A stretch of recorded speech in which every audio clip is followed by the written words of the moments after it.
Hello everyone! In this video we're going to talk about the fairly new skincare brand called earthtoskin. If you have not heard about the brand, we will go over everything that is important to know before you consider purchasing anything from the line. We will talk about what is good about the brand and the products, we'll talk about what is bad about the brand and the products, and hopefully cover all the questions that you might have. So if this is a brand that you have heard about and you want to know more, or if you in general are interested in affordable skincare lines and want to make sure that this one is a good option for you, then this is the video to keep watching. Make sure you subscribe to the channel, hit that red subscribe button, follow Allura Beauty on Instagram, and of course, if you haven't checked out the latest video, it is for Kaleidos's new lip products. It is for their new lip glosses and liquid lipsticks. I do a full swatch and application video for you. I will link that in the upper right hand corner. Make sure you go check that out. All right, let's get to looking at the skincare brand earthtoskin. So first of all, what is earthtoskin? It is a Walmart skincare line. It is available for purchase in Walmart stores and of course online. If you do end up wanting to purchase anything from the line, I will put a link in the description box to where you can find the products. Although, spoiler, I would suggest that you probably try to consider something else that is affordable and good for your skin, but we'll get to more of that in just a second. And of course, there's always a link to Ebates in the description box so that if you do any sort of online shopping, you can at least get some cash back. So let's start off with some positive things about the brand.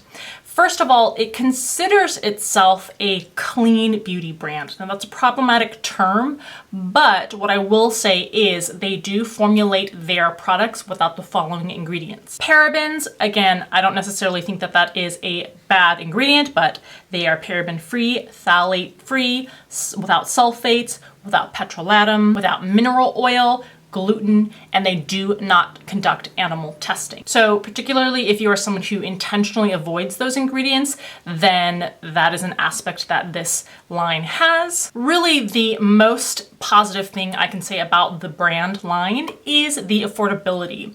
There are 27 individual products that are available online to purchase. There are also 4 sets that they have with multiple items in them, and the sets are $9.98, and that's the most expensive thing in the entire line. For the individual products, they are either $6.96 or $8.94. So as you can see, everything in the brand is under $10, which is great when it comes to being super affordable and accessible. And the last positive thing that I will say about the brand is that their products do contain good ingredients. For example, things like squalane and niacinamide are very prevalent in, I would say, most of the skincare products offered in the line, and many of them also include other antioxidants, plant extracts, things that are very good for your skin when it comes to beneficial anti-aging, hydrating, calming ingredients. But that's very much overshadowed by the negative aspects of this brand and this line, which is what we'll move into next. And before I start listing the negatives about the products in this brand, I do want to say I have not personally tested these products. And sometimes when I make videos about the information that I think people should have before they decide to buy a product, some people have a problem with that because they feel I should have to test the product out on my skin before I can do a review on it. And to that I say I disagree with that. Unlike makeup, which has much more of a subjective aspect to it, and where things like a formula or the coloration or pigmentation, those things again have a sort of subjective experience-based nature to them, where you probably need to test that out on your own skin to have a knowledgeable opinion or review. Skincare is different. Of course, there are formulation issues also. So a skincare product may have ingredients that are great, but the formula or the texture is just so poor or gross feeling that you may want to speak on that.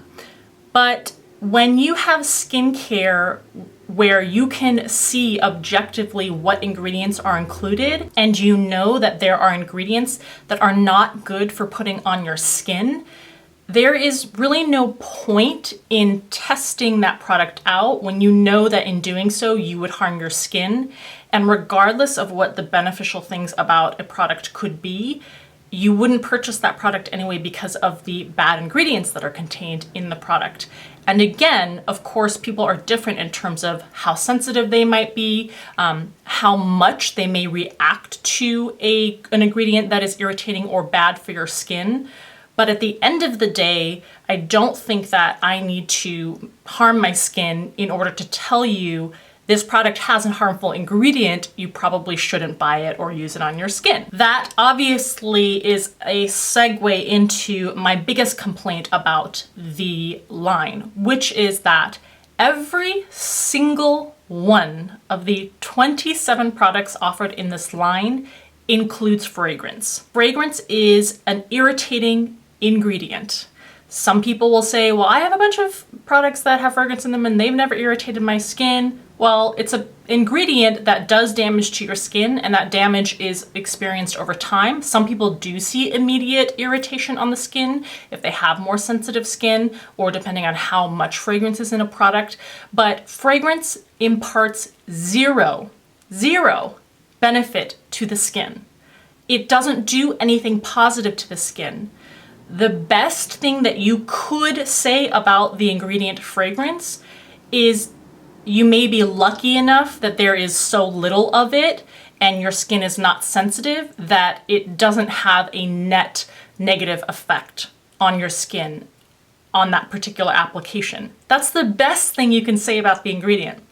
Otherwise, it is widely accepted that fragrance is not something that is beneficial to the skin and actively harms, irritates the skin. So it is something you should avoid when it comes to skincare, in particular when the fragrant ingredient is higher up on the ingredients list. Now, what I will say is that for most, maybe all of the 27 ingredients, fragrance is not one of the first few listed on the ingredients list. So at least there isn't majority fragrance in these products, but by the same token, it is not the last ingredient listed. In some of the products, it's kind of in the middle, and with other products, it is maybe like the fifth to last, somewhere in that area in terms of how prevalent it is in the product. But with a brand that chooses to have fragrance in literally every single one of its products, that's not a brand that I trust. That's not a brand that I would want to purchase products from. And speaking of poor ingredients, I do want to point out a few of the products specifically where they have additional problematic ingredients. So the first of them is the Blueberry Exfoliating Cleanser. This is the only product where the ingredient fragrance is not literally listed. Instead, for some odd reason, it lists flavor, which is what I am suspecting is pretty much the same thing as fragrance. The second product is their Pumpkin Enzyme Peel. This contains a large amount of walnut shell powder, which also is very widely known to be something that is extremely abrasive to the skin, causes micro tears, is not something that you want to be manually, physically rubbing into the skin. And lastly, their Brightening Citrus Day Cream. This not only includes fragrance, but also includes lemon oil, which additionally is very volatile on the skin, and again, is not something that you want to be putting on the skin, especially if you're then going out in the daytime, having large amounts of sun exposure, things like that. The second major criticism that I have of the line is the significant number of products that come in jar packaging.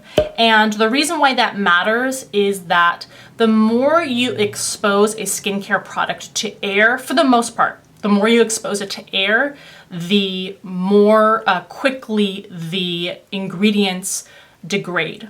And therefore the benefits of the skincare degrades. Now, there are some articles out there that will say if the ingredients are stable themselves, then the jar packaging and exposure to oxygen doesn't really affect the potency of the ingredients. But as a general rule, I would say to try to avoid having jar packaging, because otherwise you have to know every single ingredient, know if every single ingredient is stable enough to be in jar packaging. And then if you have some ingredients that are and some ingredients that aren't, it becomes very complicated. So unless you're willing to do that work, then I would say in general to try to buy skincare that is not in jar packaging. Have it in a pump bottle or a squeeze tube. And the third major criticism I have along similar lines to the jar packaging is that a ton of the products in this line have see-through or non-opaque packaging.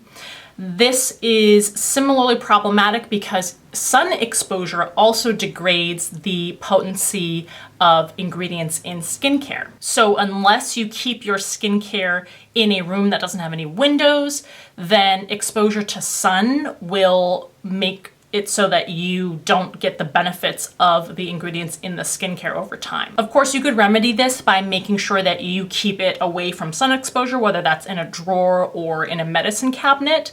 That's just an extra step that you would have to do to try to preserve the integrity of the ingredients inside the skincare. So at the end of the day, I wouldn't recommend this brand. I think that it's unfortunate because it's really nice to have something, especially that's available at a local store like Walmart at such an affordable price point. It's really nice to have brands that are making conscious efforts to make skincare more accessible, to have good ingredients, but still not hike up the price so far that it's kind of out of reach. But at the same time, there does need to be more progress, in particular with this line, when it comes to making sure that they take out that completely unnecessary fragrant ingredient in each of their products, make sure that they avoid other volatile, irritating ingredients like lemon peel oil, and hopefully to try to package their products better. So I hope that I gave you some things to think about before you spend your dollar on any products in this particular line. Of course, please share any thoughts that you have in the comment section below. I hope that this video was helpful to you and that you enjoyed. As always, thank you so much for taking the time to watch. Make sure you stay tuned for the next one, and I'll see you in the next video.